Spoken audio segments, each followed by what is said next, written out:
in our mouth. So we will speak about sensitive movement and perception. We also will speak about development of eating, drinking, and swallowing, which is a very important topic because our children develop a kind of similar in children who develop normal. So we have to see what is different and we have to see what is the same, and where are the moments where there can be problems in developing eating, drinking, and swallowing. We have to speak about aspiration, which is a very important topic for handicapped children and adults, about position, and I also reserved some time for a discussion. Hopefully you will participate on the discussions. This would be very important for me because I'm very sorry, I don't know how you do work in practice in your countries. And so would be very good to exchange our experience. Unfortunately, this workshop just can be a very basic spotlight of the problems of children with eating and drinking problems. Usually I do a workshop for 1 or 2 days where we go deeper in this topic, but because we are such a lot of people from different countries and different institutions, I don't know how you work and which with children do you work. So I just tried to do the basics with you. So Mohammed already introduced me. Perhaps it's important for you to know that 25 years ago we had in Germany, we also didn't have a lot of people who were very educated in drinking and eating problems for children and adults with high support special needs. I was very lucky. I had 2 mentors who were already experts. One of these mentor was Andreas Fröhlich, who worked with children with high support special needs in Germany on a very special project from the government. This was the very first project where we tried to educate the children in schools. And this project was a big success. This means in Germany, everybody goes to school, even these children which have very high support special needs today. And we find them in all the schools. But what we learned in this time when Andreas Fröhlich had this project was that we have to educate these children in a totally different way as the other ones. There is nothing about, or very less about, reading and writing. There is more about augmentative and alternative communication. There is a lot of daily activities what we have to offer them, and one of these subjects was also to offer them how to eat better or how to find alternatives, how to eat and to find other ways how to eat and to drink. And my other mentor was a doctor in a neurological clinic. Mohammed already told you this, where I wrote my PhD, and he was very well educated in to find swallowing disorders after somebody had a neurological injury, like a brain injury. And so I had these 2 moments where I could participate and where I could educate myself very well, also from the medical way and on the other side from the pedagogical and education way. So this is why I'm influenced from both, and I'm very happy and grateful about this. So now I work for more than 25 years now,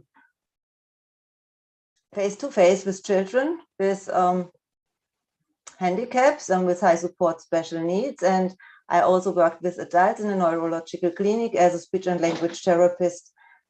And I do supervise colleagues, co-workers, other pedagogues to find new ways, to find better ways, or even to show them that they do the right thing, because this is also what is something very important for us is that we have people who see that we do already the right things with the children and that we are in a good way to work with the children. Because sometimes, I know this from my working practice, sometimes you are very unsure if you do the right thing, even if you don't have a lot of experience, if you get a new child, which you don't reach in a communication way, or where you can't bond so well, or where something which is irritating both of you. And sometimes it's very important to have somebody who just shows you the good ways you already found together with this child.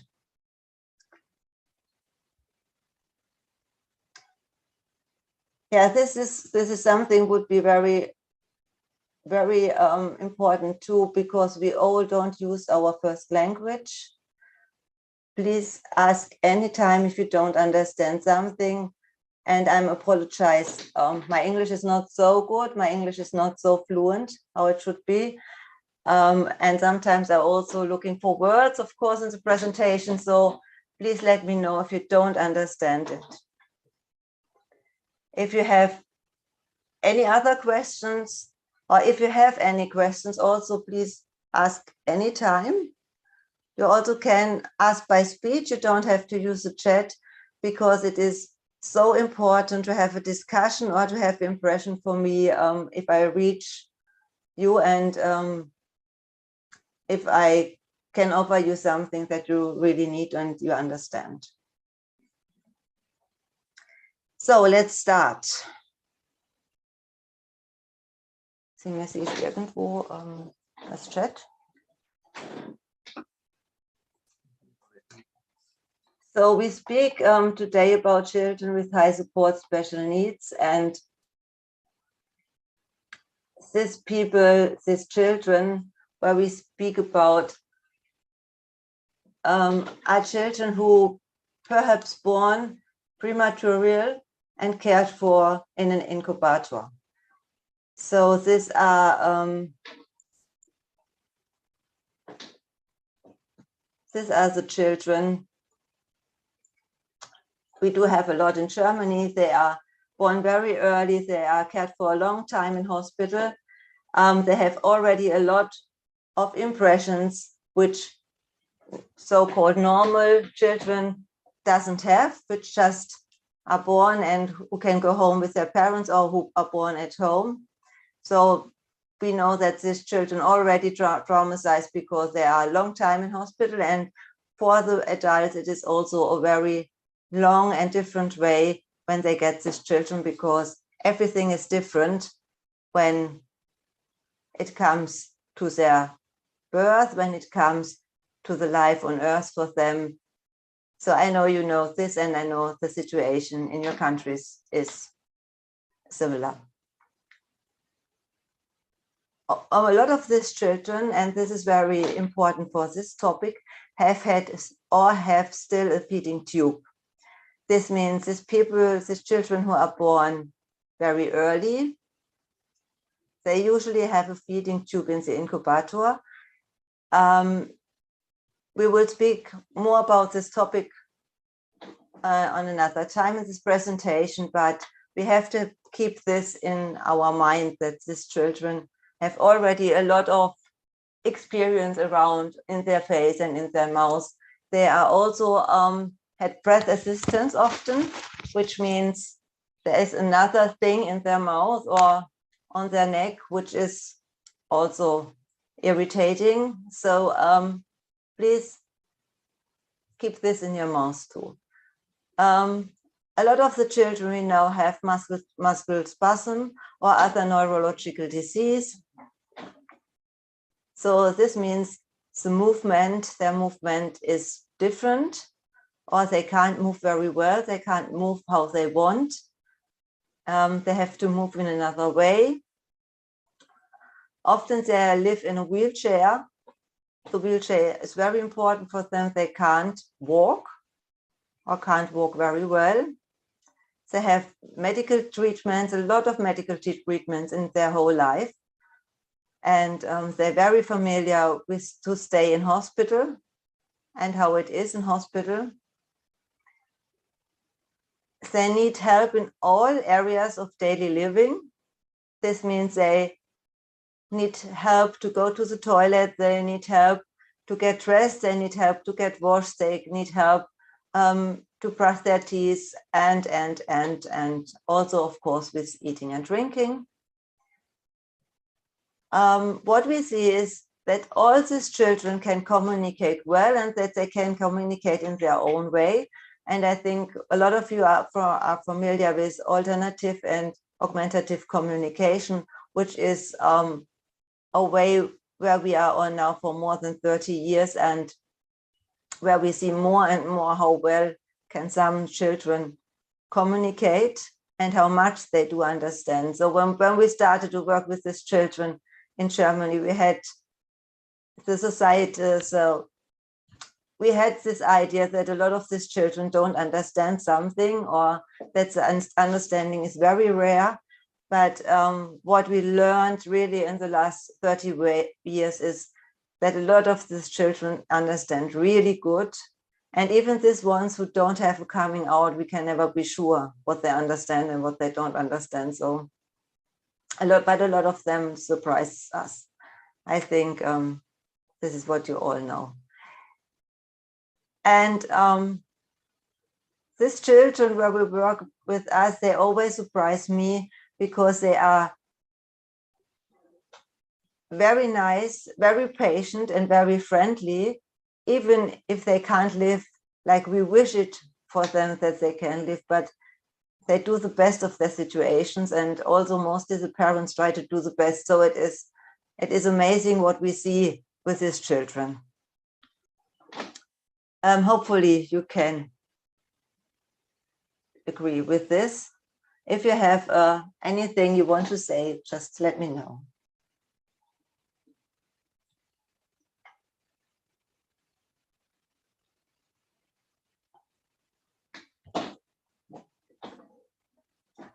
So I tried to show you what we have to speak about when we speak about eating and drinking, and we also always have to think about this. So eating and drinking has to do a lot with movement. So if you see the two girls on the edge, on the corner, on the left-hand side, who are eating a little cake, you see they bring their mouth, their hands to their mouth, and they open their mouth. And this is already something, if you think about, where you can have problems.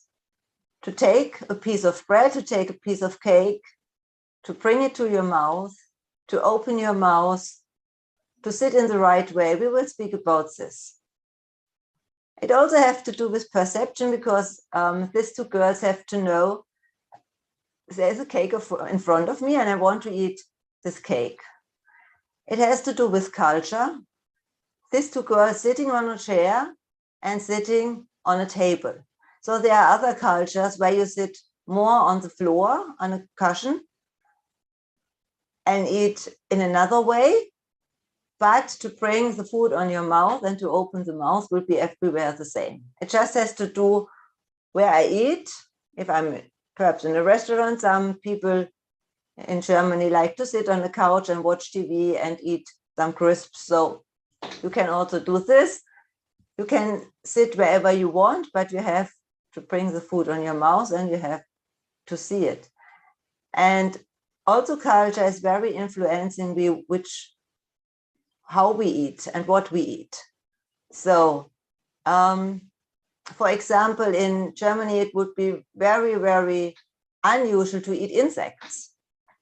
In Middle Asia, like in Thailand, it is very common to eat fried insects. So eating and drinking has often to do with the culture background from us. It has often to do with what we prefer to eat, what we are used to eat over our childhood, what we love to eat.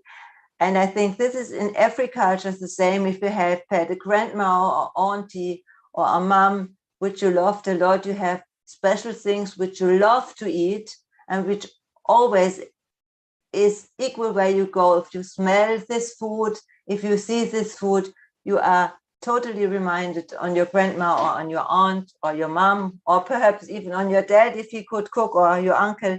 So culture, remembering, perception, movement, this is something which plays very much together, which comes very much together in eating. So eating and drinking has always to do with communication in every culture, and it has to do a lot with peace. So usually if you come a guest or there is a stranger you want to know, you invite him to eat and drink, and then it comes to a dialogue between you. So communication between people goes a lot along with eating and drinking. You invite friends, you invite family, you invite guests, and I'm pretty sure if I would do this workshop now with you face to face, we would have something offered to drink, something offered to eat, because eating and drinking is a door opener for communication and to participate together.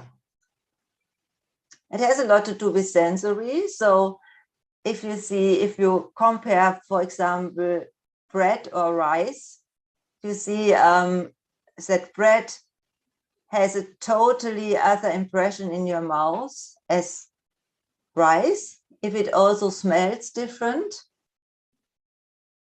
It's the same as with drinks. If you compare a glass of water, of real water, or a glass of lemonade or Coca-Cola, you can see that the sensory, the impression of this will be totally different. So a glass of tea, a glass of hot drinks or cold drinks, everything will give us very different impressions, or which makes us awake and which we need during the day. So in Germany, people drink a lot of coffee, and a lot of my colleagues say, okay, when I stand up in the morning, I first have to have a cup of coffee, then I feel awake, or I have to brush my teeth, then I feel awake. And this sensory stimulation is often something which makes you awake, which brings you through the day, or after the lunch break, which makes you more active. So to eat has a lot to do with activity and movement also. And yeah, so it has to do with cognition, of course. You have to remember what you eat. There's two girls in the corner. When they had this cake for several times, they know the name of this cake. They know how it tastes. They expect when they go to this cafe that it's the special one, the blue one, tastes like this. So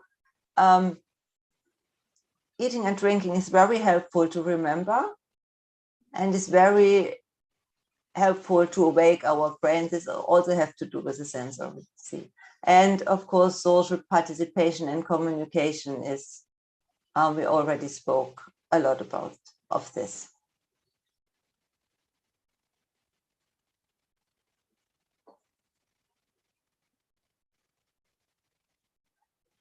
So what I wanted you to show with this presentation is just that we have to keep in our mind that eating and drinking is not an isolated topic for us. So it is a topic which always goes around with a lot of other impressions. I think we know this, but sometimes when we educate children, we forgot this. We are just in this eating and drinking idea, and we forget about to look at all the other things.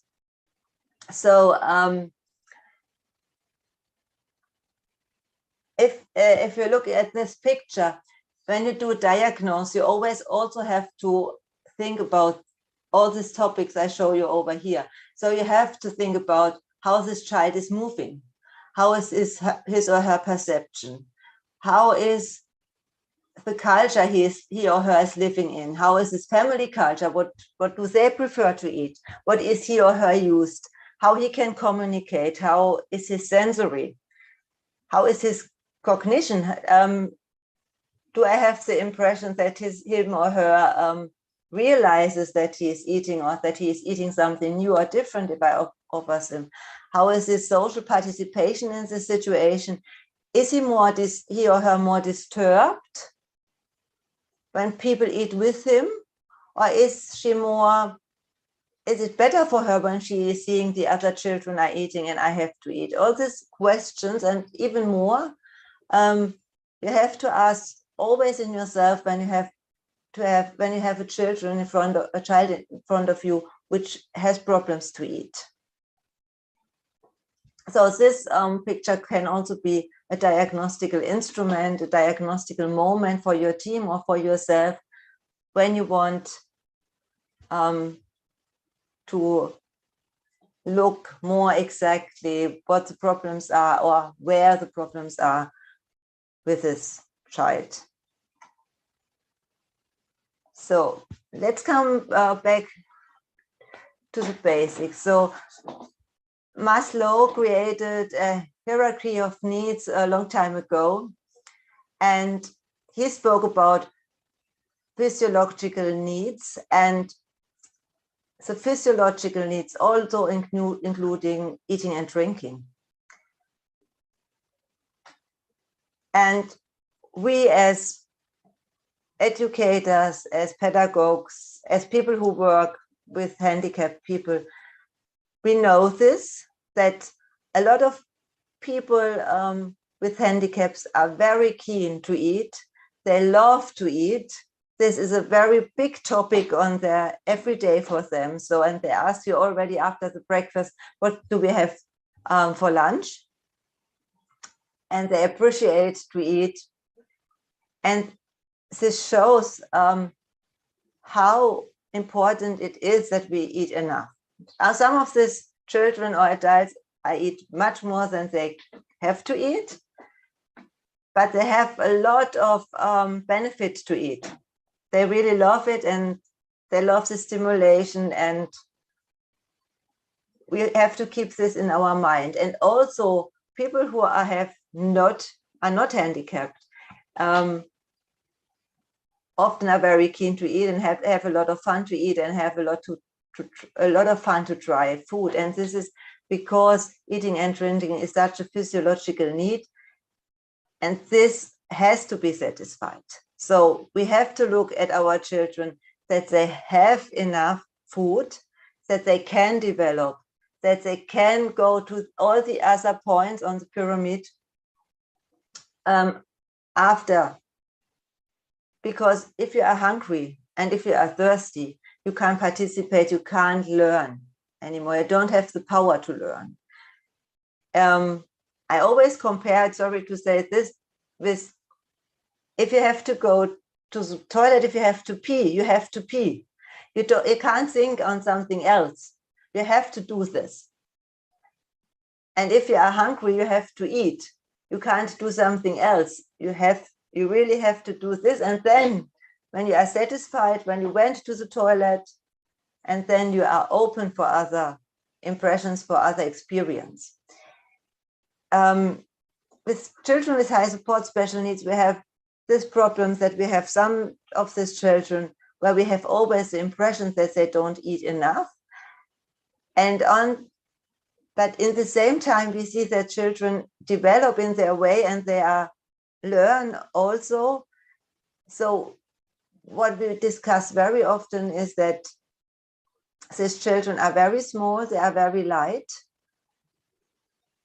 And perhaps we can discuss this later. I don't know if you have children like this, but we have to have a look that even these children have enough power to develop. And the power comes from food and drinking. It is just like this.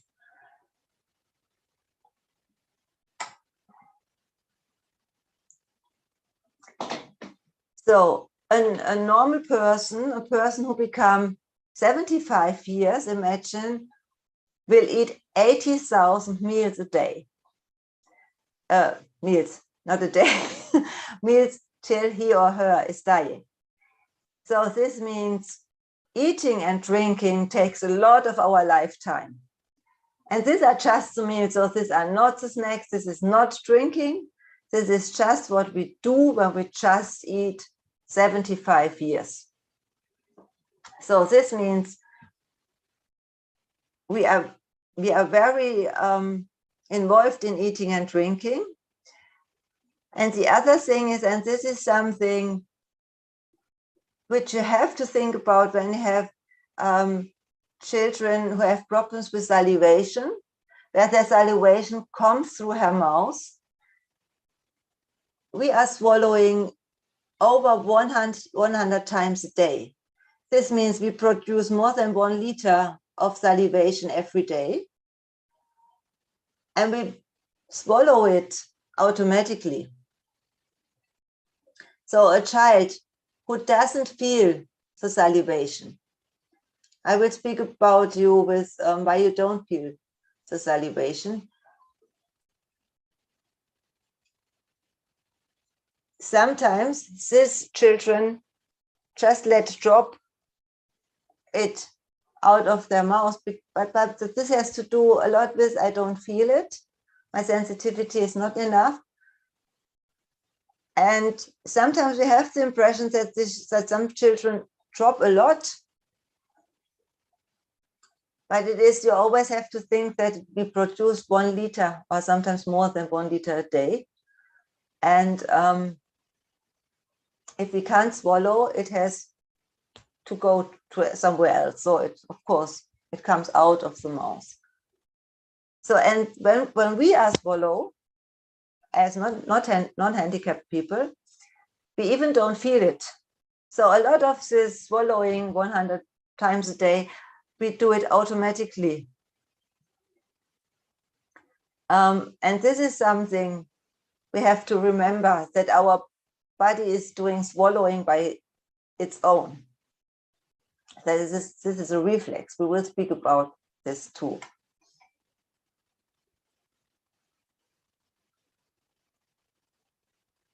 So this is the first offer I have for you.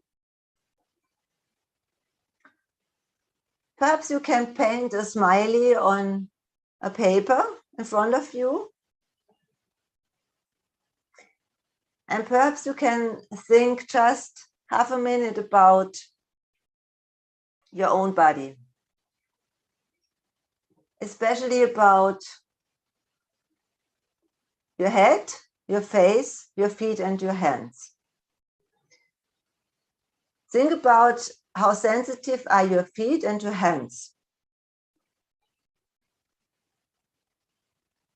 And think about it if you can feel the shape and the meaning of things only by touching them. For example, if I give you a spoon and your eyes would be closed, would you feel that this is a spoon?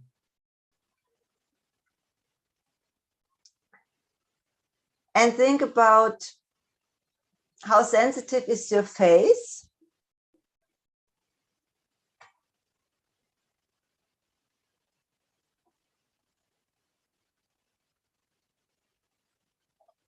And do you have parts on your face, on your head, which are not very sensitive? Then paint them in your smiley green. Which are medium sensitive, paint them yellow. On which have a high sensitivity, paint them red. You got now 1 minute time.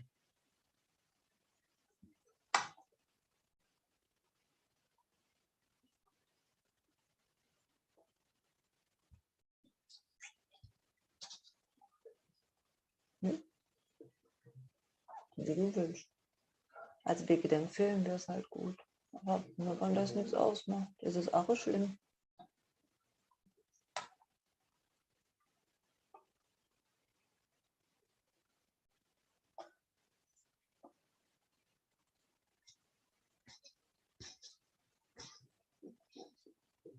Hm? Ja, das Vorschützen mal.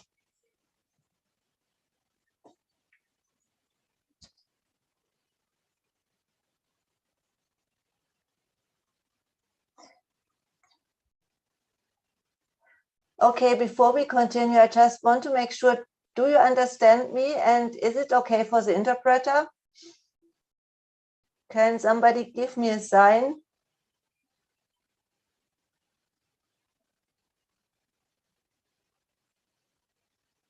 Okay. Okay, thank you, Anwar.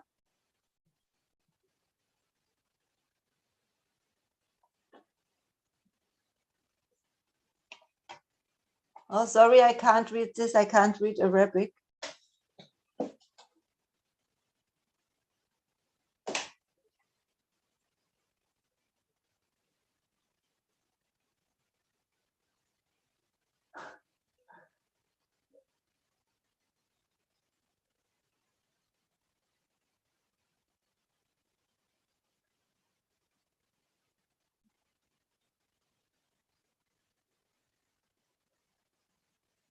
Okay, thank you so much.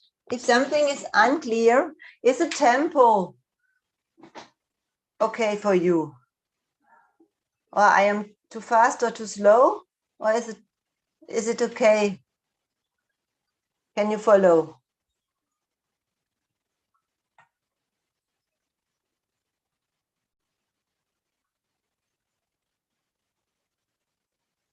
Okay, thank you. So, if it would be, oh, thank you. Okay. Thank you, Noah. Thank you, Rian. So if you now, hopefully you did this, and hopefully you asked yourself about your mouth, perhaps also about your eyes, your lips, your cheeks, your forehead.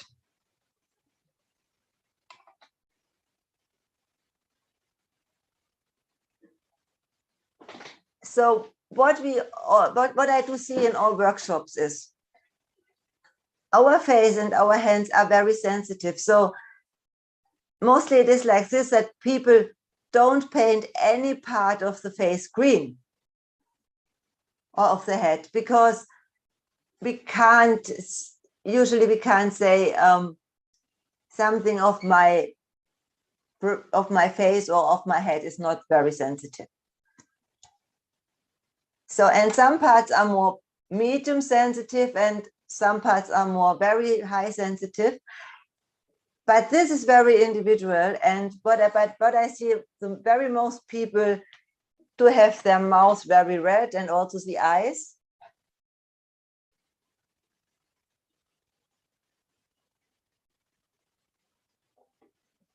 And our head and our mouth and the lips and the tongue and all the mouth is so sensitive because it has a very high representation, a neurological presentation in our brain.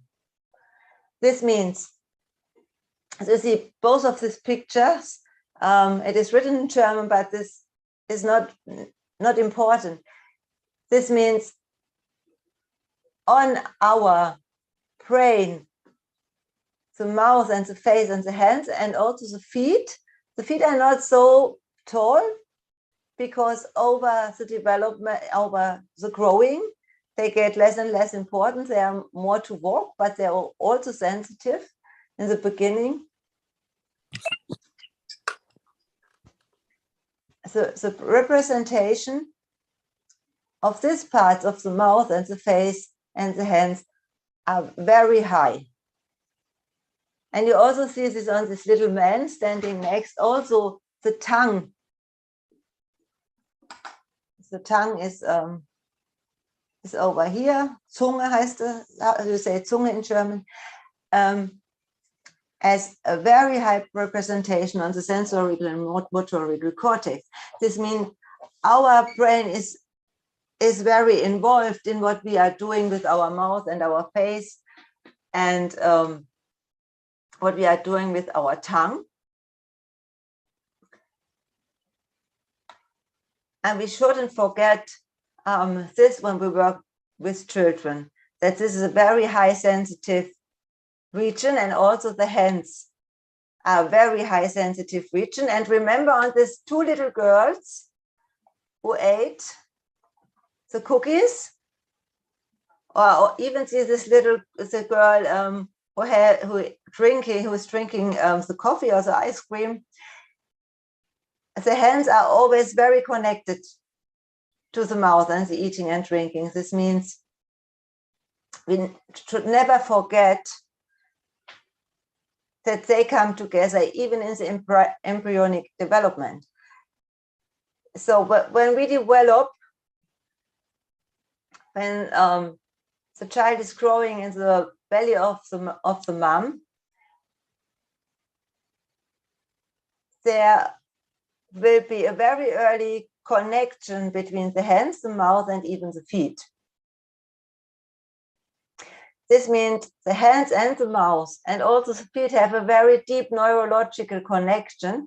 And now I want to offer you another shelf experience. And sometimes it is working with some people and sometimes are not, but try it. Just take your hand,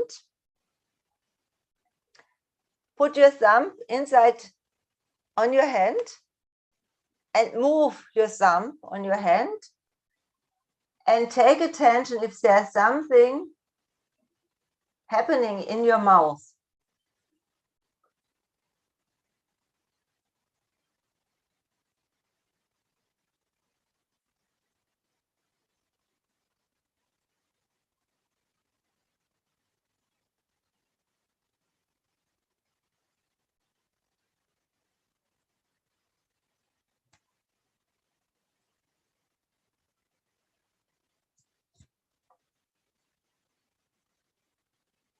And some people, when you do this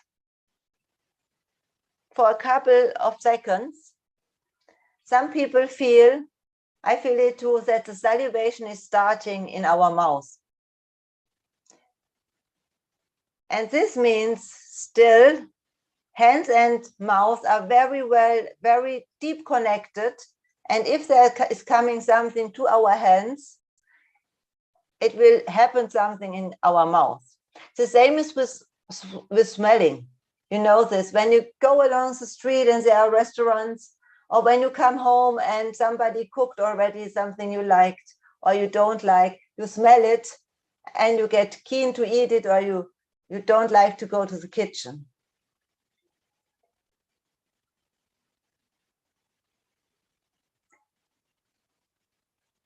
So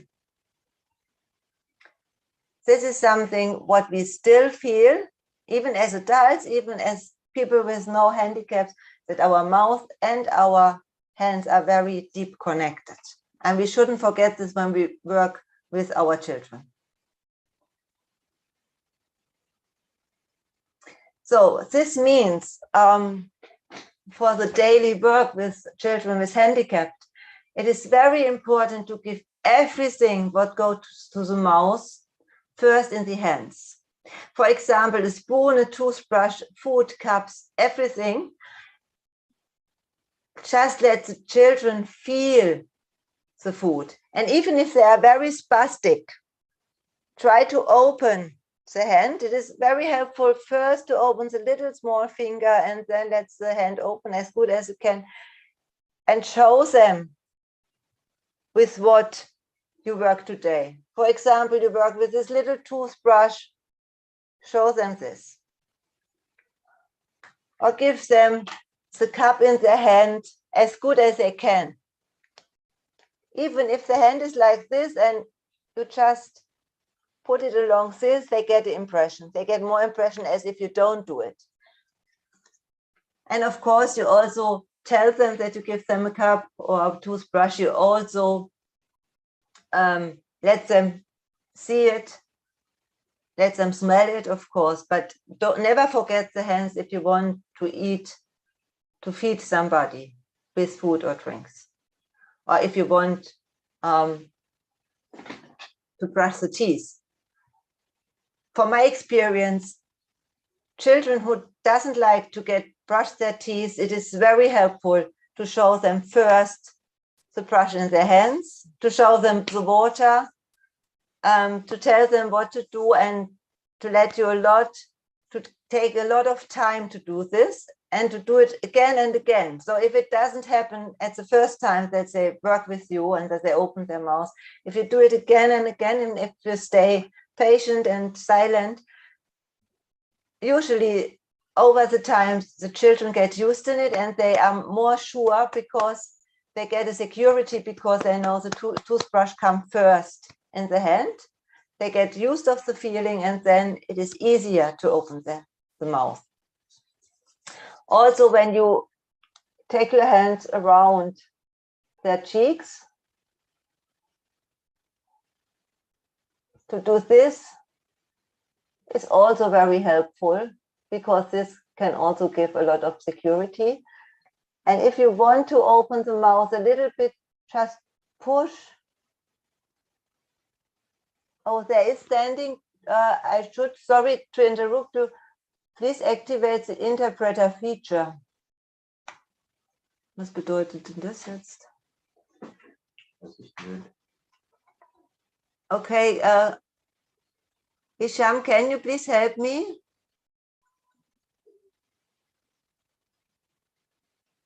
How I can do this?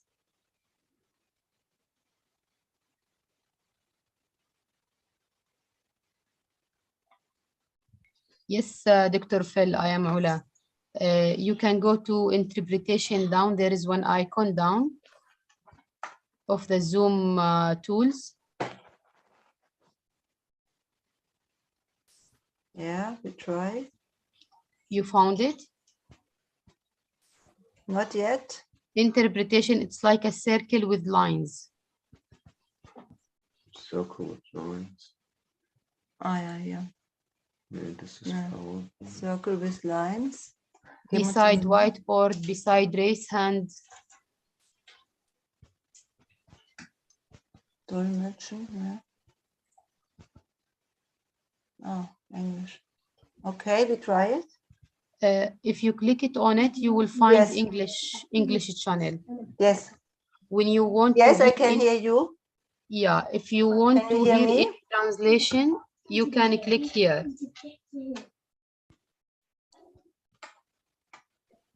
Hello?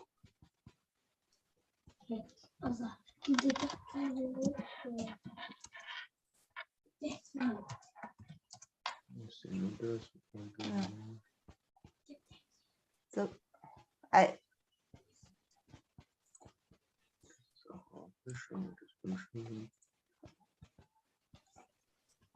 on the chat, I see now Arabic writing, but it doesn't translate. But I heard the translator for a minute.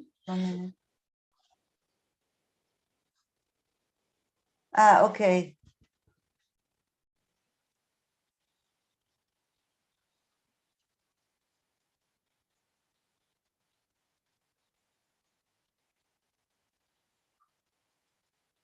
Oh, okay. Yeah, perfect. Thank you so much. Okay. Sorry for the interruption.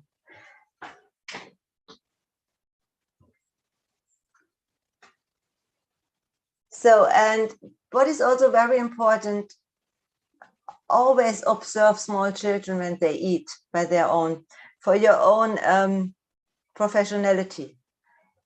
We learn a lot when we see not handicapped children to eat. What do they do and how do they explore, and when do the parents try to educate them? So I brought you the little Elise. She is the girl from our friends, the youngest daughter. They do have 4 girls. And she's around 1 year, a little bit more than 1 year. And please observe her, how she's eating.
So what do you see in this movie? You see that she is very involved in eating, that some of the food is falling down,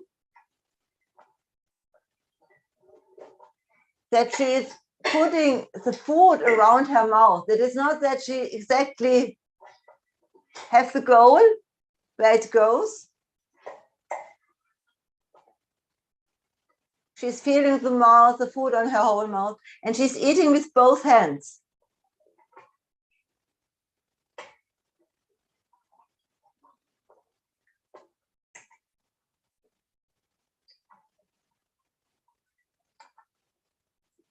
In the motorical, on the motorical view, you see that she is sitting very good in her chair, that she can use in a very good way her hands and her mouth, and that she already knows how to chew. She's chewing up and down, and she can already eat spinach and pasta. So if you remember our children, where we work with, a lot of our children can't eat spinach because of the structure of spinach. So they will aspirate it. They can't swallow it very well. And pasta, like Elise is eating it, is too hard for them. That they can't chew it and they can't swallow it. And you already see that you have to know how to move your body, how to move your mouth, how to move your hands, that you have to sit in a good position to eat. But you also eat that this regular developed child is very keen to eat, has a lot of fun to eat, is very involved in it. So the situation is a very sensory and amazing situation for her to eat. And then compare it to our children with 1 year. After 1 year after their birth, they often have still tube feeding. They're often just drinking. The parents are very thankful when they drink and when they don't lose weight. They have problems with their breath. So, and this is, Elise can do everything like this just fluently. So she has no trouble to eat. She has no trouble to bring the food to her mouth. So a lot of our children can't eat in this age like her, like around 1.5 years. And even when they are taller, when they are around 10 years or when they are young adults, they still can't eat this food because they can't move their body, they can't move their hands, they can't move their cheeks, they can't move their teeth and their tongue like this. So let's speak a little bit more, give you a little bit more impression of this.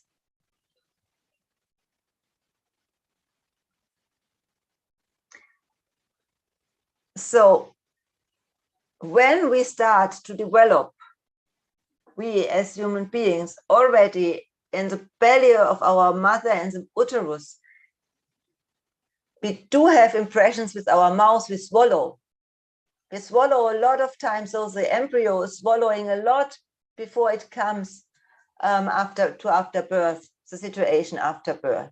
This is because we have to be trained to eat and to breathe when we come out of the mother, when we are born, because eating is one of the things we have to know how to do. And in the old days, children died if they couldn't eat. We had no tools to help these children to survive. So the child had to eat or didn't eat and passed away. So the body is already in a big training in the uterus that we can eat, that we can swallow after we gave birth. We are born. So, and now you see the mom who is nursing the child, who is breastfeeding, and you see The hands are very close also to the mouth already. The hands are connected, and the child, the regular developed child, can eat. You also see that this little older boy on the next picture, this is the age around a quarter year, half a year. The children like to explore everything with their mouth. And then remember, when does children with high support special needs have the chance to explore something with their mouth? How, when you live like this and when you have a lot of reflexes, there is no chance that you come to your mouth when you always do like this. You can't grab something and put it to your mouth like the small children do it. So this means the impressions, the sensitive of the mouth of our children, the sensitivity is very different. It's sometimes very high or very low, also because of the neurological disease. But they don't have a lot of impressions in their mouth like this little normal regular children have this, or like we had it. So they don't have the chance to put things, to put their hands, to put their feet in their mouth. They can't do it because they have their spasm, they have their muscular spasms, they have other problems to move. So the children we work with don't have these impressions, and it's also, especially as younger as they are, it's very important that you give them other impressions in their mouth too, that you brush with their teeth, that you give them little sponges to feel, that you give them different tastes to feel to eat over a sponge. You can also do it on a toothpaste, put some jam or to put some Nutella on it, or even put some honey if they can eat it, or a little bit salt, a little bit sugar. So just to give children impressions of food, of taste, of smell, because our children have very rare impressions on their mouth, in their mouth. And now you see this little boy is eating like Elise and has a lot of fun and is feeding himself with around 1 year already.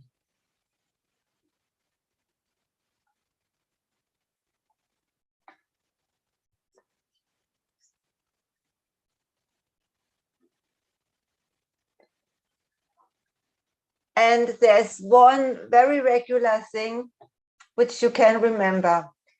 If our body can't move, if children can't turn around themselves, if they don't start moving,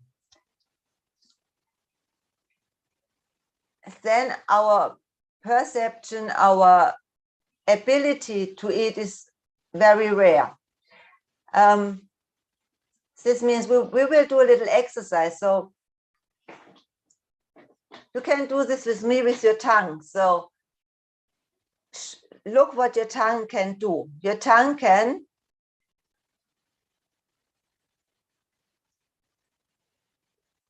go around your lips.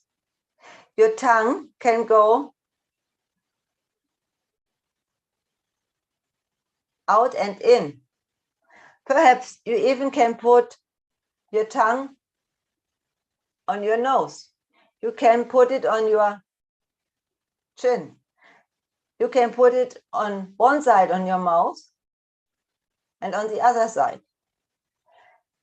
You can go along your cheek with your tongue.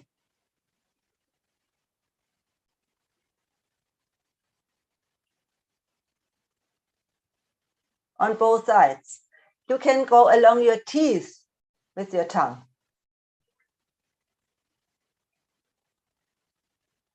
Up and down. And then observe what our children can do, the children we work with. A lot of them just can do this. This means the only way they can move their tongue is out and in. That's all. This children also doesn't speak. They speak like this, oh, oh, oh, and they laugh like that, ha, ha, ha. They can't speak because they can't move their tongue. To move the tongue, to move the cheeks is so important to eat and to speak. This means also this is very much connected. So if you have a child who can only move the tongue like this child can't eat hard food. You always have to offer very soft food to them, because they can't swallow, they can't chew like they should be. So we will see this in another experience. What you also have to know is that the oral perception and the olfactory perception is very strong connected. And we see it on this picture. So the mouth and the nose have a part which goes together, and everything which is coming down here, down the pharynx, is going up in the nose, and the nose can always smell what we eat. When you get a cold, you know it. You don't smell anymore very good, and the food doesn't taste. So what is also very important on this picture is you see how the mouth, how the tongue is this part of the body with the stripes, is developing during the growing. So when we are little babies, the tongue is filling our mouth. So the tongue is not very flexible. The tongue can do this. That's it. As older as we grow, as more we come up, we stand, as more this part is growing up, the neck is getting longer, and then the tongue is has more space in the mouth to move. This is a regular development. So a lot of our children can't sit very well, can't turn themselves, doesn't grow up like us.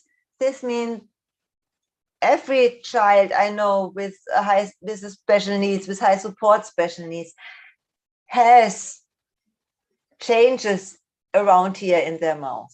And every child I saw with high support special needs couldn't move their tongue like we do it. The tongue is not flexible like this. The tongue is more always like this. This is because the body doesn't grow how it should, because they have muscular spasticity, they have neurological disease. The whole development is different a little bit. It is not totally different, but it is different. Also, the perception can be different because of the neurological injury. So the part of this body in our children, even as the other parts of the body, are very different. And we have to remember this when we work with these children. So we can't expect, let's say, eat a steak or eat a hard bread. They always have to eat something which works with their way to eat. And this is why we have to look at very small children, how they eat, which are less than 1 year, smaller than Elise.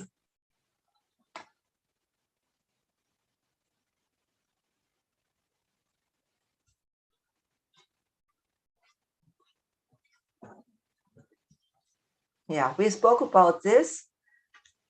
And there is also when the children have problems to move their mouth, help them.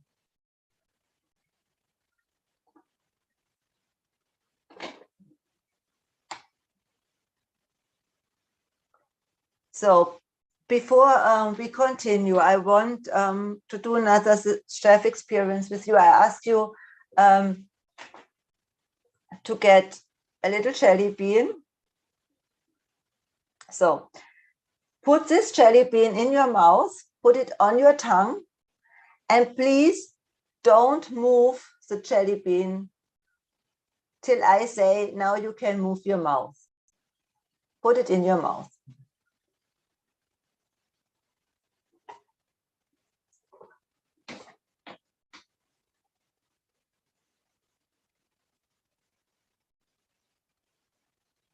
Please don't move your mouth.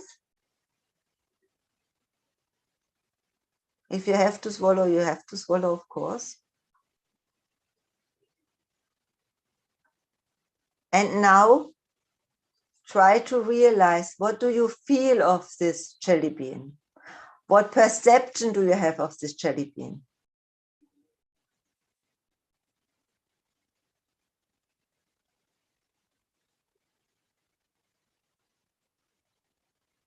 Do you feel the structure?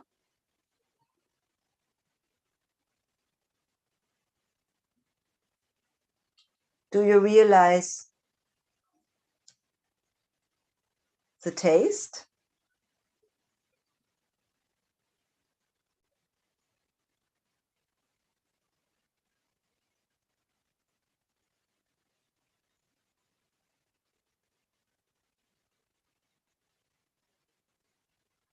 Before you now start to move your mouth, please take attention. What is happening when I'm moving my mouth with a jelly bean? Do I get other impressions from the jelly bean? Please move now your mouth.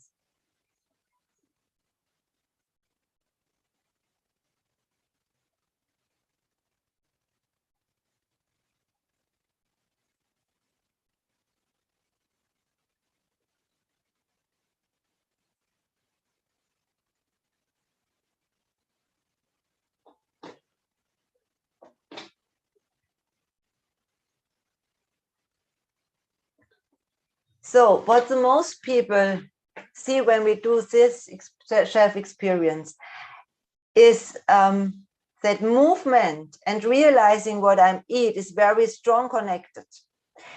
So only when I move my tongue, when I can chew, when I move my teeth,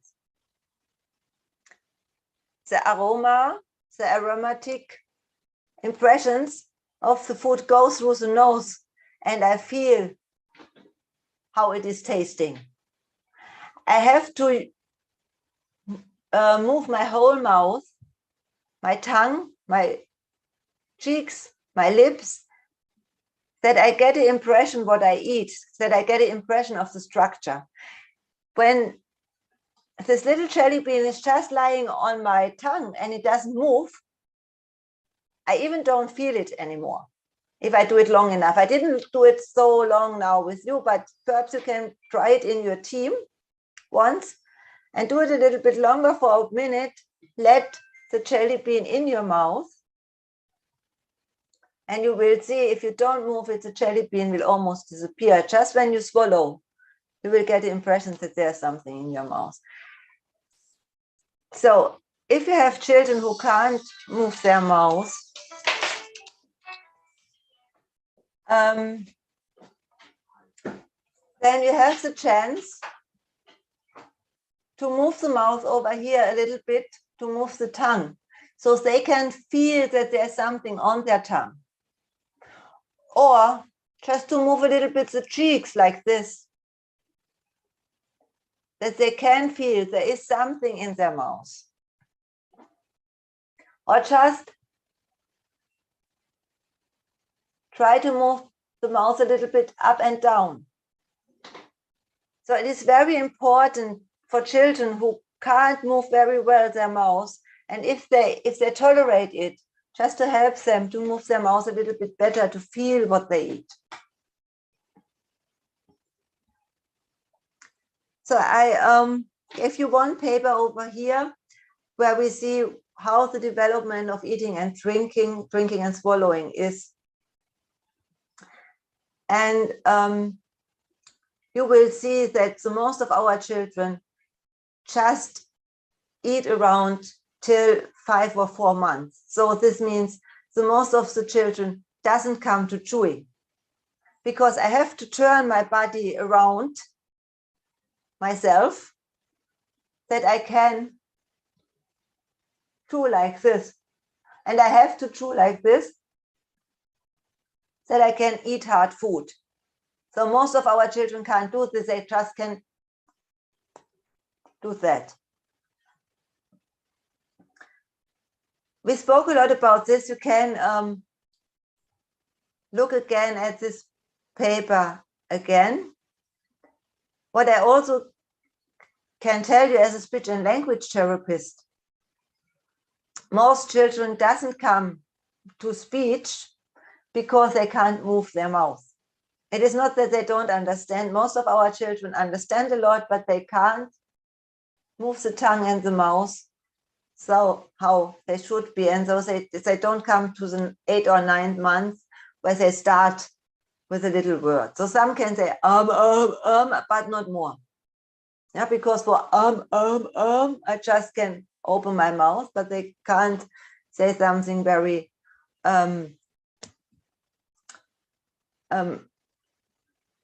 a long word or a very difficult word like hello, hello, yeah, hello. I already have to put, for hello, I have to put my tongue up to the lips, hello, hello, up to the teeth. And a lot of our children can't do this. And so you see the good, you see already how a child can speak or not, how it can use its mouth, and you can see how flexible the mouth is, and if they can chew very good, and if they can eat harder food.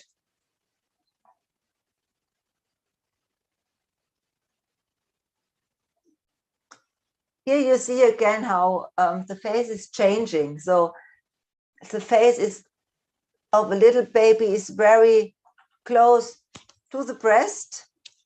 The neck is very short. And when we are adults, the neck goes up. And so this whole area is very different during we grow up. You see it also on the teeth. A lot of children with high support special needs have problems to get their second teeth because the mouth isn't growing like it should. So hopefully your institutions have very good dentists. We are very rare in this. In Germany, we don't have a lot of dentists who want to work with handicapped. It's very often a problem to find somebody, but it is very important to have a dentist who is looking regularly at our children because of the change of their development, the change of the growing. Also, the teeth grow later, perhaps grow very different, and children get a lot of pain. So sometimes when you don't know what is with a child, when it is changed, his habits to eat, it can also be that there's something with the teeth, something inside their mouth which aches, which hurts. And then please find a dentist or another doctor expert who can look at the teeth, because this is something very important and sometimes very different to our children. Also, the upper mouth is often like this. So this means this part is not soft and small like in our development. We say it grows like a Gothic church. So it's like this, and a lot of food is staying over there. So after you ate with them, just check also, please, the mouth, if the food left all the mouth.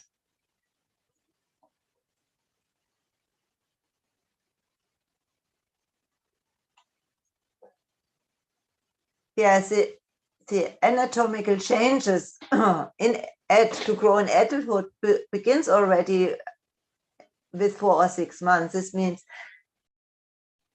the the development of the face already starts after half a year.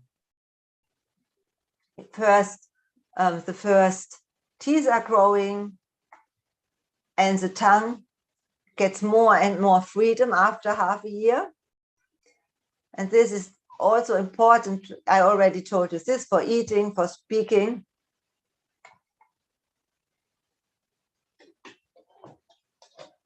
And it is always first like this, that the whole body of the child can turn on his own axis, and then the tongue can move in the direction. So we say it, perhaps if you're familiar with Bobath therapy, we always say it goes from the huge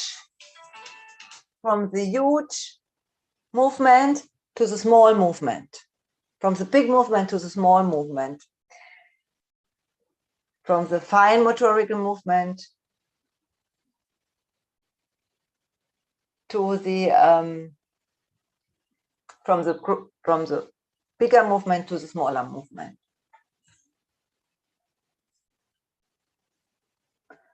And then this is what you see very well on this picture is when we are born, we have something like a fat. It is not a fat, it is a muscular face, because from sucking, the newborn baby is not like this. It doesn't have cheeks like big cheeks, like fat cheeks. But over the first few weeks, because of the sucking, the cheeks grow and grow, and this makes them really cute. But these are the muscles, because of the sucking on the breast or on the bottle, the cheeks are very well trained and they have a lot of power. And when you are adults, these cheeks are smaller.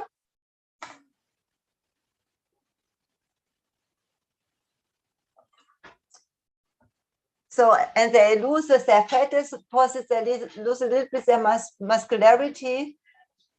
And they also reduce their stabilizing, because if you have these cheeks like a little child, it is stabilizing the whole mouth and the whole mouth over here. Yeah, so the lower jaw is growing now. And it has better control over the jaw is better and better.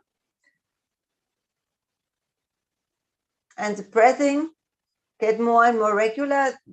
Normal, regular born children have already a good breathing activity. This is also something for the diagnosis, which is very important. Always look at the breath from your children. Do they breathe regularly?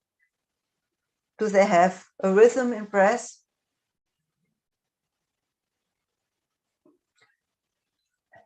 And the larynx is going down. You always see this very good on this compartment, that the larynx is going down because everything is growing.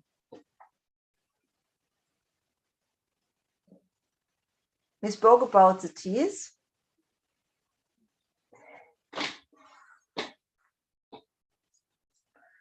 And I already told you that this can be the development of the mouth, the development of the hyoid bone and the larynx, the development of the lower jaw can be very different for our children. So do you have any questions till now? Because this will be a little break. Now we will go more to the topic of swallowing and eating and drinking.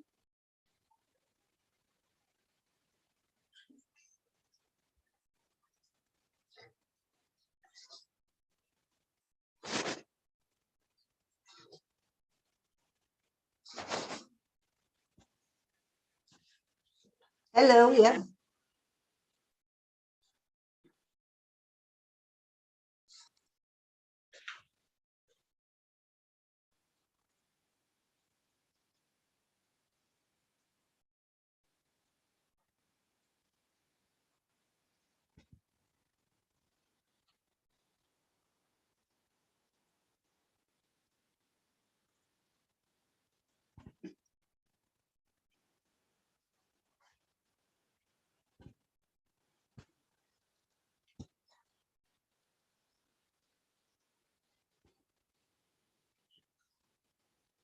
Mhm.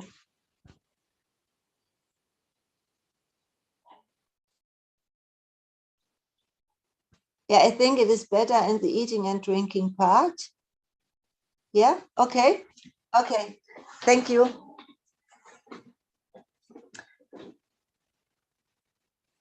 Okay, but it was very good to hear this question, because this is something typical, that our children can't eat meat, that they have problems with eating meat, and we now will speak exactly about this. So I ask you to reserve a glass of water. So what I want you to do is now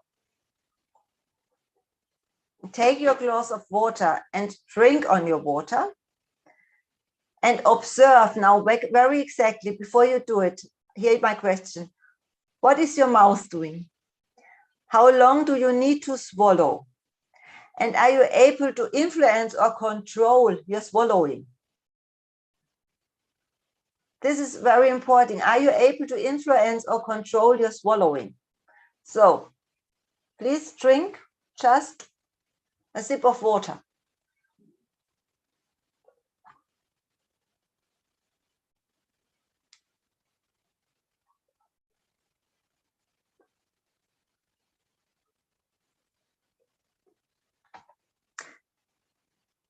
And now I asked you to take a piece of bread.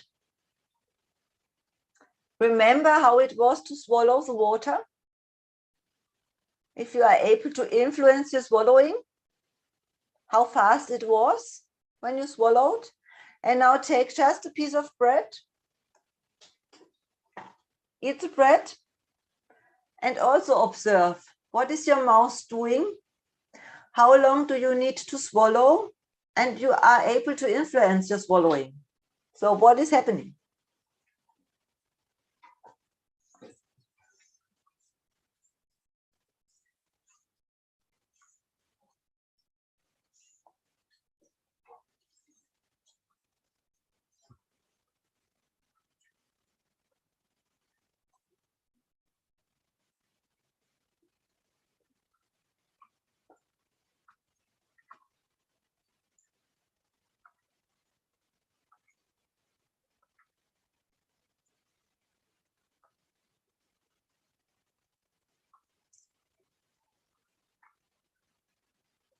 When your mouth is empty for compartment, perhaps you can swallow again a sip of water again. And compare the process. What is here, what is there? What happens when you swallow water? What happens when you swallow and eat bread?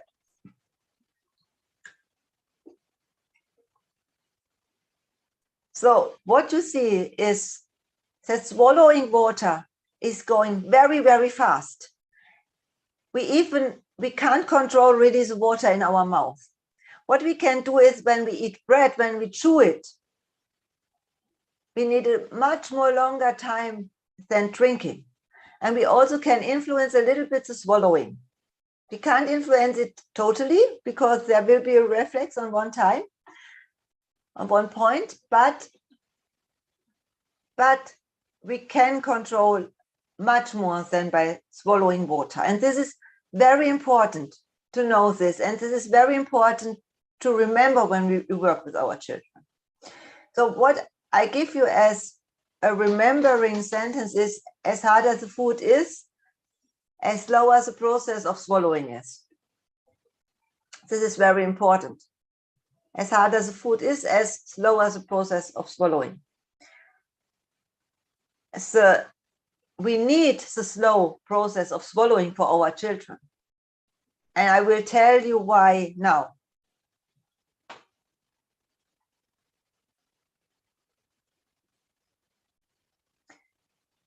So children with high support special needs often don't eat the right food. This means, if you can't chew like we did it with the bread, if you can't chew like around your mouth, if you can't move your tongue, you can't eat hard food. You never would give a little child before 4 months something else as milk, and then something else as mashed food. And our children who just can move their mouth like this can't manage food, because can't manage hard food, because hard food you have to chew, you have to make a mashed food from it with a lot of salivation, sometimes with water you even drink while you are eating. So we have to take very much attention that our children have to have mashed food. And this is mashed food is really mashed. It is not, has not to be mashed in just a little way. It really has to be mashed like you give it to a child which is 4 or 6 months old, when the children start eating. And a lot of our children do have a silent aspiration. I will explain you now what means this. So what you see over here is that when we press, when we chew, when we eat, our body is protecting, with the larynx, the way to breath. So, in the middle, you see in the middle picture that the green food is coming down and the body is protecting itself because the larynx is covered. And then we can swallow the food. But in the very first picture, you see that the food is just in the last part of the tongue. So when the food goes to the last part of the tongue, there will be a reflex. And you can't do anything. Then you have to swallow, and the body is protecting itself. But the body needs a sensitivity to close the larynx, to protect the body, that we can still breathe, that there's nothing coming to the lungs. And then it goes down in a regular way. So a lot of our children doesn't have this protection. They don't have the reflex. They don't feel when the food is coming down, the bolus is coming down their mouth. This means the body doesn't protect itself. This means some food always comes to their lungs. This is why not a lot of, but some of our children always sound very like they have a cold, they have a bronchial spasms, they have something on their bronchs. It is because they always have a so-called silent aspiration.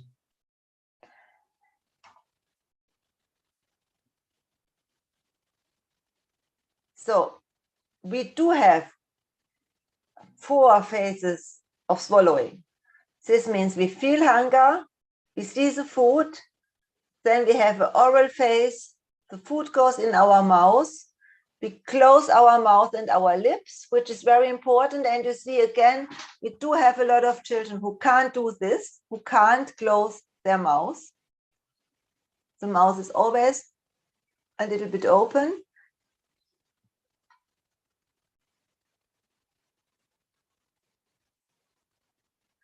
They can't move their lips in this very small, sensitive way around the spoon or the glass.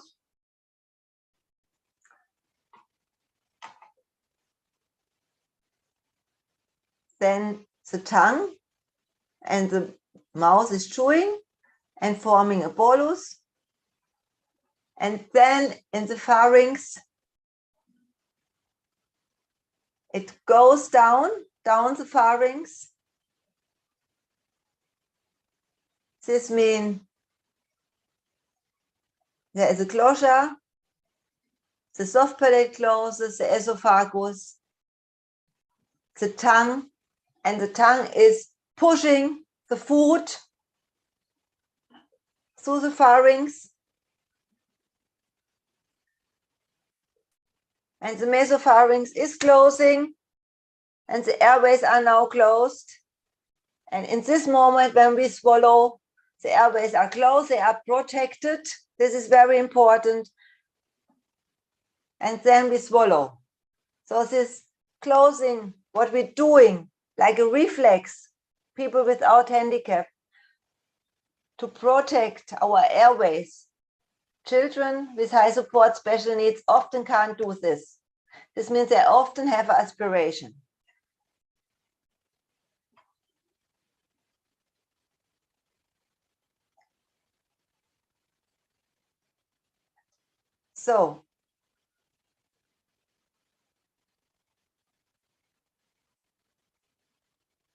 So we have two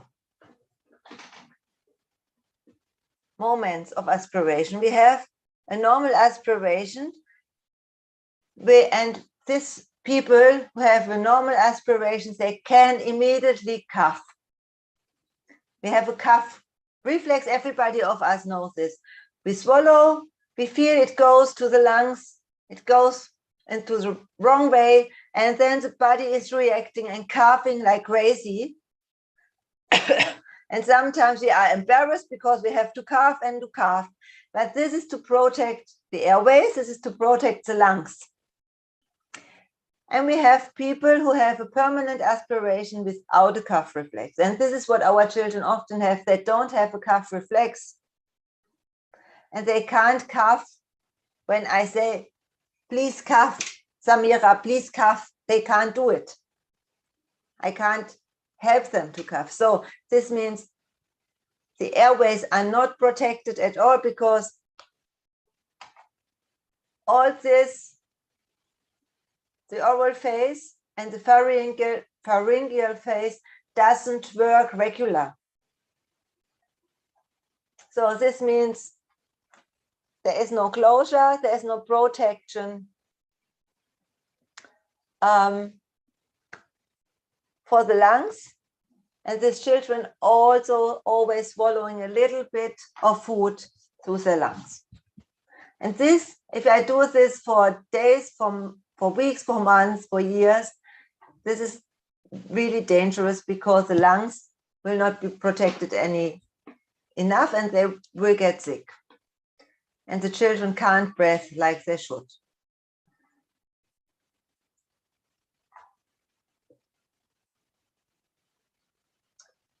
When we have a child who is aspirating, who has a silent aspiration, it will need a permanently tube.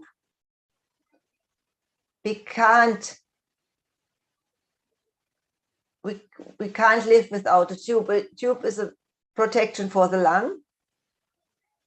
This does not mean that this child is not able to eat anymore a little bit, but you have to protect the lungs as good as you can. And if you have a feeding tube, the feeding tube helps the child to develop, to get all the food it needs, all the water it needs, and to put away the stress from eating from the child. We have two ways of tubes.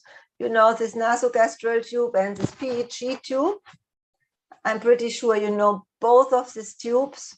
The PEG tube is much more comfortable, and the nasogastral tube is just for the moment.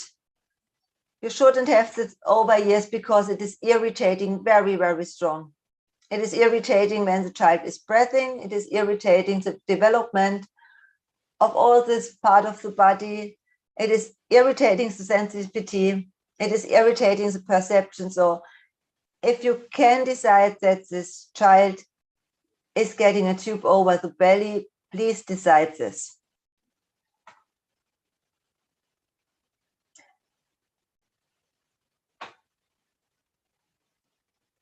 So we can say eating, drinking, and swallowing is disturbed when the food cannot get easily from the mouth to the stomach, or also when the saliva can't go easy from the mouth to the stomach.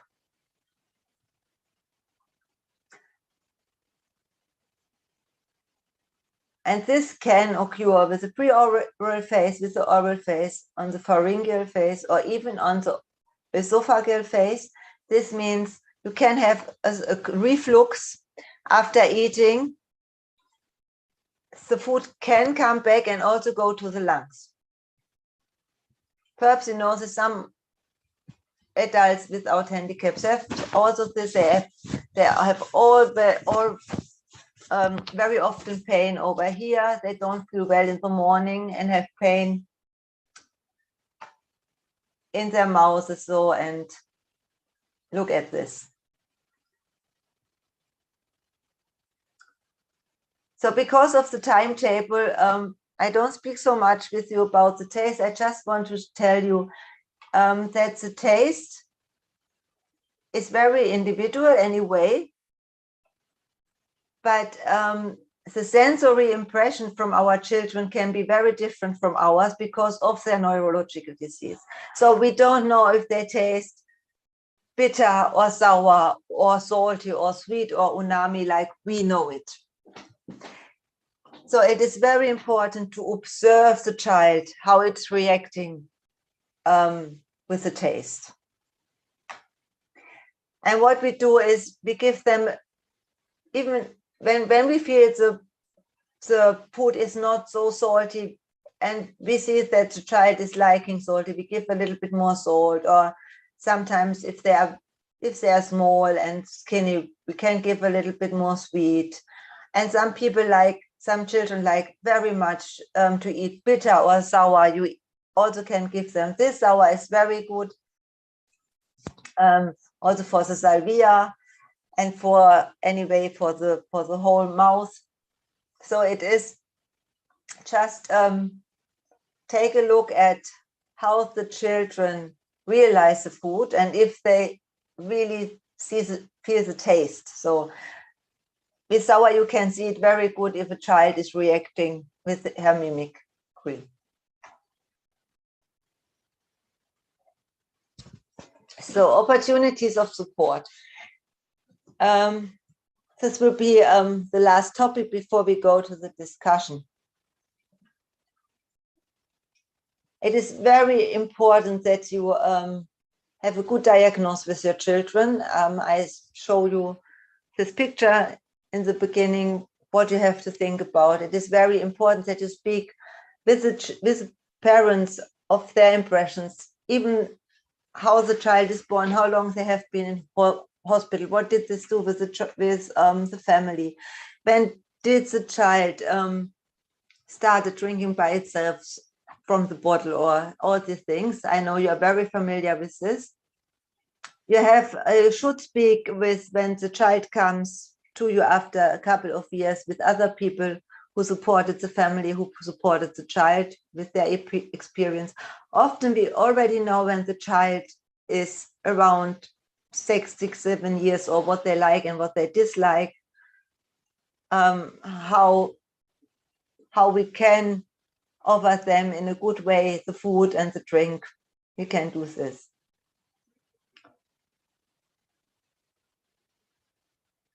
It is very important to find the right cup for children. So you do get a lot of different cups in these days. So we have, in Germany, we have this one.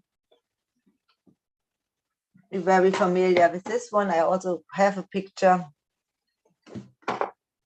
If the child is able to suck, you can have this.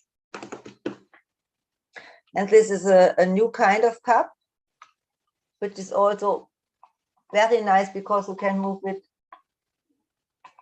very good and the child doesn't have to do this to drink.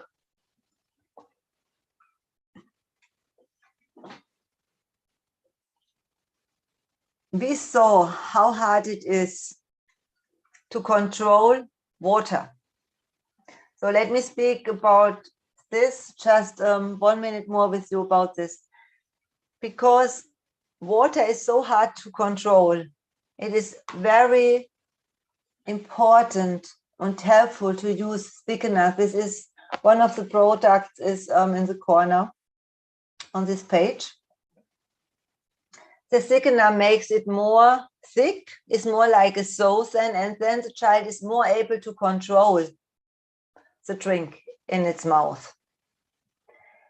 It can also be very helpful when the child has problems with drinking to make the drink colder or warmer. It is always very important that the drink is warmer or colder as their own body. But please don't hurt the child because it's too hot. But to use some ice, to put it in the refrigerator, to put the drinks in the refrigerator, to use a little bit of ice before they eat. It's very important because it takes the attentions in the mouth, it takes the attentions to the drink, and then it's easier to swallow.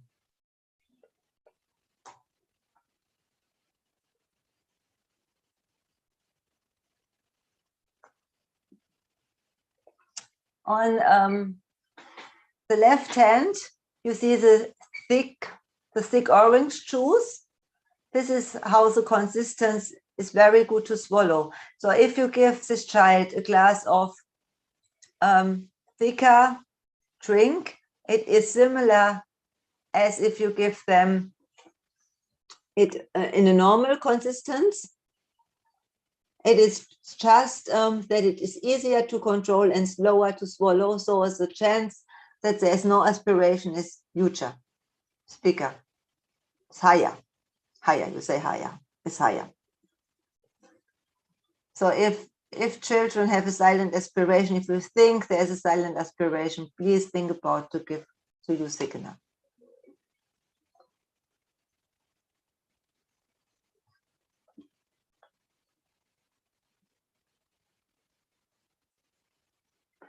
So because of the sensory, because how we eat food, because of the low impressions that our children have during their lifetime in their mouth, it is very important that you don't mix the food together. So if you smash it and this food is smashed, it just looks very, very nice. Don't mix it together, just put it, the meat by itself, the mashed meat by itself, the mashed potatoes by itself, the mashed vegetables by itself, and let the child taste everything by itself so that it can find out that there are different tastes and that it has different impressions, and that it can find out that it perhaps loves more mashed potatoes than vegetables. You also always have to have appropriate aids. What I see often is that the spoons are too tall for our children. So if you have small children with very small mouths, please use very small espresso, for example, espresso spoons, that the spoon is not filling the mouth too much. Yeah, we spoke about the senses, and what is if somebody has really severe swallow problems, there is a product international product is called Senseo Pro, where you can just make foam from a taste. Like if you have an orange juice, you just make foam from it, and then it fills the mouth. You can fill the mouth with the foam, and the person really has a good impression from the taste in his own way. We don't know. We see if it we will see if the child likes it. And it is very, very important always to find the right position to eat for these children. So what I see in all institutions all over the world is that children often doesn't sit really good in their chairs. So, and it is very important that the hips and the knees have 90 degrees and that the feet stand very good on the floor, so that we can have a little bit tonus on the whole body, and that you have something where the children can put their head on, because a lot of our children doing like this, and this is not so helpful to eat. So it is more helpful to turn the whole chair back, but this is, I know this is difficult. can be difficult, belongs to the chair. So what you see over here is a little boy who is sitting very good, and the educator is sitting very good just next to him and feed him. They find the right position. So I'm very sorry, we took a long time, and I know I gave you a lot of information, but this 2 hours are very short to speak about this topic. And now I'm keen to hear your questions, and hopefully we can discuss a little bit.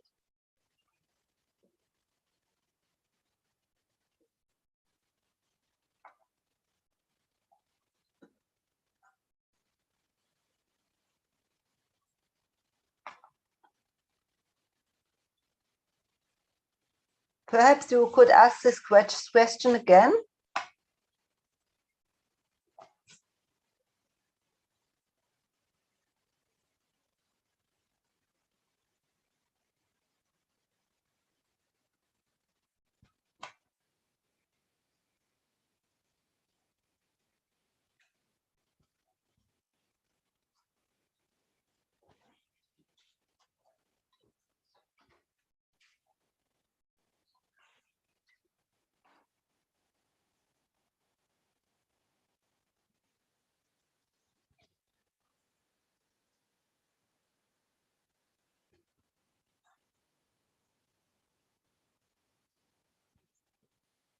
Mm-hmm.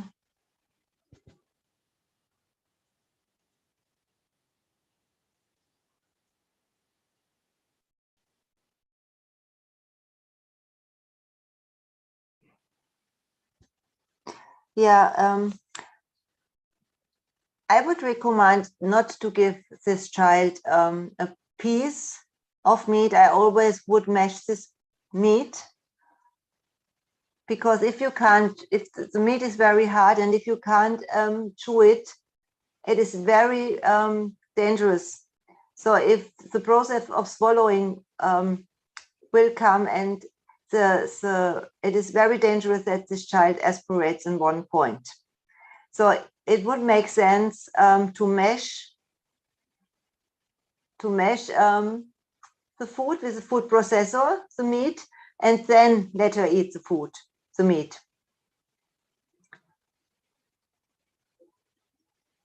I don't know if this is helpful for you, but if you can't chew, so chicken is dry and is hard, and you have to manage this, that you really can eat it.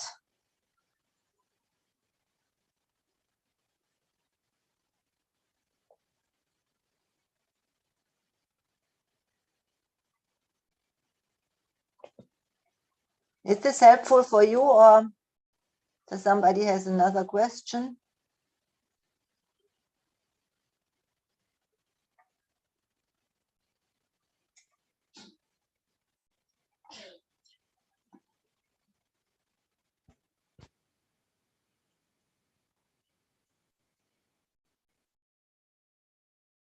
Okay.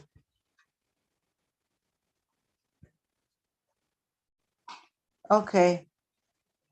I'm sorry, it would be so interesting to see your daughter face to face, and this is always, it is always very hard.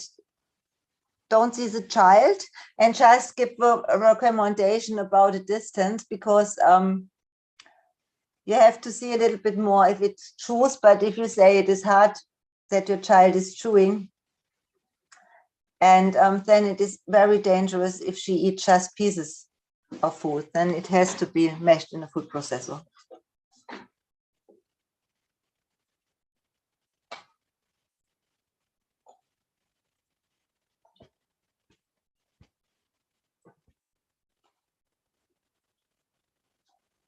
Okay, thank you.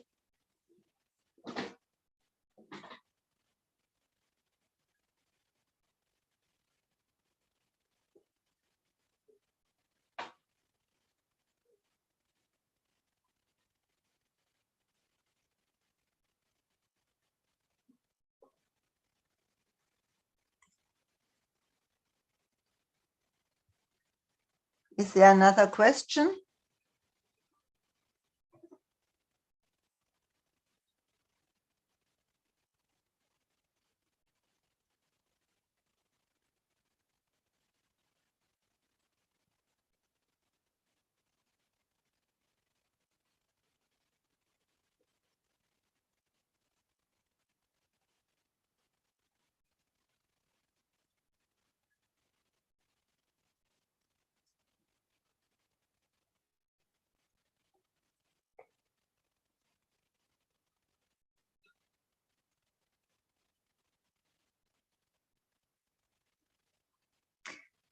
So if there's no question anymore,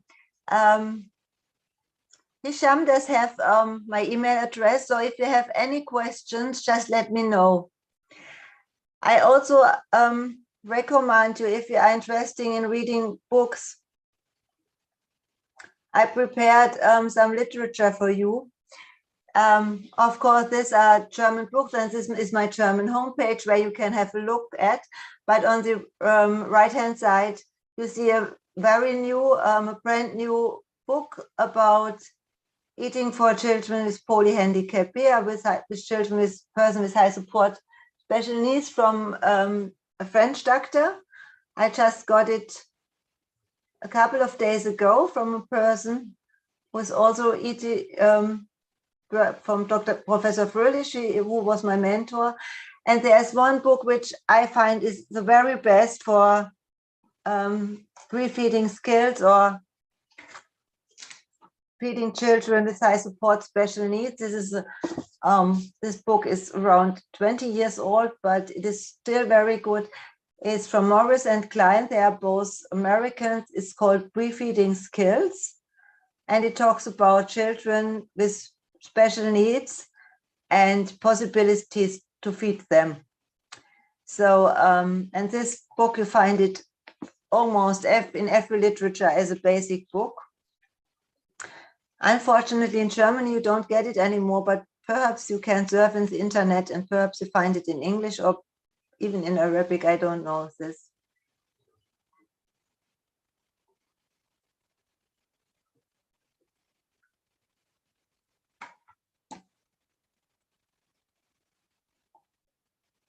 So hopefully you will have a wonderful week with your students, with your children, with your work. And thank you so much for your participation on my workshop. Thank you again, on Mohammed and on the whole institution to invite me for this workshop. Thank you very much from Germany. I wish you the very best. And if you have questions, don't hesitate. Just send me email. Thank you so much. Bye-bye. Thank you, Doctor. Thanks a lot. Hope to see you again.